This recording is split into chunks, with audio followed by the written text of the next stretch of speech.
gear you need to shoot a spotlight. And it probably could be carried by one person, possibly two if needed. But we have 2 cameras, 3 batteries. You always want to have one as a backup, 3 memory cards, again, as a backup. And then you have this stand here where the microphone gets mounted on here for your subject's audio. And then you have the light, a light stand, and your tripod. So I'm going to show you guys how to set this up in a general classroom situation. And then we'll show you where to position the light, where to position the cameras, and of course the microphone too. So let's do it.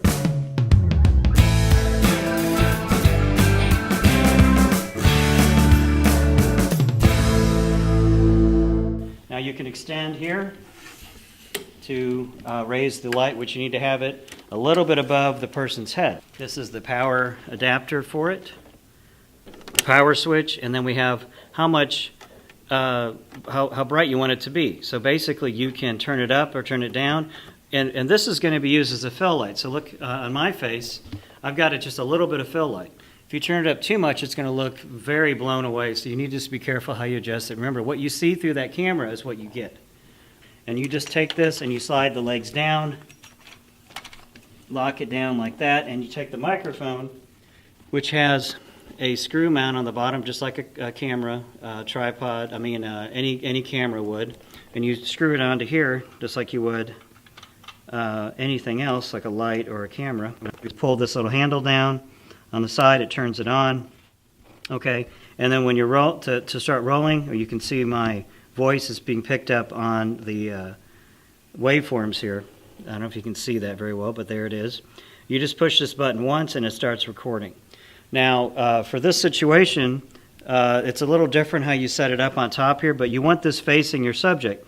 This little red light indicates which side is being recorded, and it's using XY, which is left and right. And so when you're shooting, you need to turn it around facing your subject. But we're going to go ahead and roll on this right there, and you see the time code going. That's how you know it's a recording, if you see the time code running. You see that? Okay. So when you're shooting, you're going to sync up like this. You've got this running, you make sure your main cameras are running, both cameras, and you just clap to sync up, and you take those files and sync them up in Final Cut Pro later on, and we'll show you how to do that. Okay, so this is rolling. So you face your subject with it, and you make sure when you're shooting that it's out of the shot, but it's, you know, relatively in front of them. And you can tell now that we're using the microphone with my voice that the quality is significantly improved. We want to set up our tripod here high enough to be right at the eye level of the person. Not above them, not below them, straight on. Yeah, it's on face tracking, good. Okay, so I'm going to go ahead and actually the exposure is not right. That's one of the problems here. We're at 60th, we need to be at 30th, at 5.6, at 1600. And we need to make sure that our light balance is the same, so we go with our, we're going to go with fluorescent light, because it's under fluorescent. But actually, since we have that spotlight, let's just go with auto white balance. So we'll go with auto white balance for now. Okay, so that exposure looks pretty good. Now, if I turn off this light, I'm going to show you the difference between, without the light on, and what my face looks like and the overall look of the scene. Turn the light on, and this is what you get. It's not perfect, but it's pretty good. Okay, and you got the microphone out of the shot right here. Okay, so now what you're going to do is you have your subject sitting here. You don't want them sitting here the whole time. You want to put them here after you've set up your light and your equipment so that they don't get impatient by waiting for your setup. Okay, so now we're going to go ahead and look at the second camera. We've got 30th at 5.6 at 3200. That's at 1600, so we're going to drop this exposure to 1600 to match this one. White balance right now is set for auto, I think. And in this situation, because we're mixing light, let's just stick with auto for now, because we do have some light coming in from that second light. Okay, so now what you would do is you'd start rolling on camera 1, start rolling on camera 2, clap after you turn on the microphone, clap to sync it up, and after you do that, then you start asking the questions, okay? And if you're with two people here, if it's just one of you, then that person needs to, the teacher or whoever it is, needs to be answering the questions not directly into the camera, but looking at an object maybe right next to it. They need to focus not on you, especially if you are doing this on your own. You're shooting with two cameras at this point. Okay? So one of the main things is when you're shooting this, you need to have a second person. One person asking the questions to keep eye contact with your subject. The other person needs to be shooting second camera stuff. And for second camera, like I said, you start recording, which I'm running now, and you are going to be shooting other types of video, like from a different angle, close-ups, because this camera is going to be preset at this point. It's going to look like this the whole time, okay? This is what you're going to see from that camera, and you don't touch it. This is the one that you shoot those other angles from. As I'm being interviewed, another thing too is you don't want to be straight on with the camera. You want your subject to turn slightly because it's more flattering, okay, than a straight on shot. So turn to the side slightly, have them face their body into the light, but they're looking back. And what I'm looking at right now for here is I'm looking at that camera 10 number on the side there. So I'm not looking directly in the lens. I'm looking like I'm looking at the person interviewing. So we've got Juan over here shooting that second camera video. So Juan can do close-ups of me. So you're rolling now, and you can get a lower angle like that, and he can even shoot from the side. We don't want him in the shot.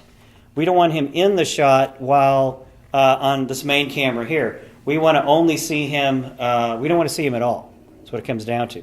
So he's got that shot, like that angle, and then he can come over and shoot here, shoot there, and then we go out in the hallway, and we shoot a portrait shot in the hallway. So what we call a video portrait. So like here we got Juan's over here shooting, and he's probably close to being in the frame, possibly. So we got to be careful about that. One thing you do before you shoot is you check to see where what you're shooting in that lens, so that you can move, your second person can move around. And then you can even shoot from behind me. One shot that might be really cool, Juan, if you want to try this, get back here and try to shoot past my face using the light around it. So he's shooting back here, and he can find, as long as you're not in the shot, which I think you might be, get back a little far, and then you can zoom in on my head and have that light around it to get kind of this side shot. You can do a lot of different types of shots. Like, so here he is shooting back there.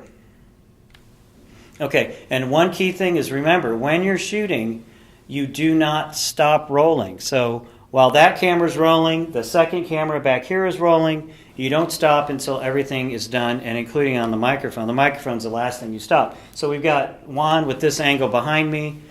You can shoot low, you can shoot high.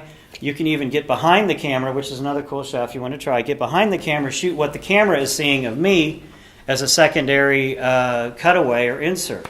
Okay? And those portraits you'd shoot out in the hallway, which is in one of my other videos, talks about and shows how to shoot a portrait in the hallway of your teacher that you're shooting, AP, sports person, whatever. Now, let's say, for example, you have something like you're shooting an athlete. The best thing to do is get actual game footage of them. Okay? Get game footage. Use that as your cutaway when they talk about it.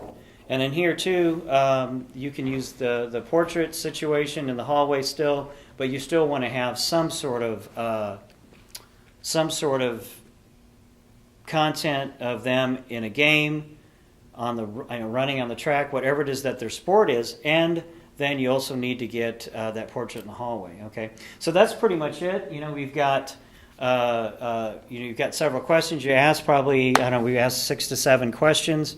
Sometimes we ask more, and then we'll edit down based on their responses. So if they have a good response to one and not to another, we use the different question. But the main thing is they are looking at the person here doing the interview. They're not looking at the second camera person, and they're not looking straight into the camera. They're looking off to the left or right, and we want to keep it that way. And also, we want to make sure you're not asking the question over here so they're looking that way. They need to be looking closer to the camera. It looks weird when they're answering questions looking over there. Okay, so here's another shot that's good too from behind the light with Juan. All right, that's a pretty good shot.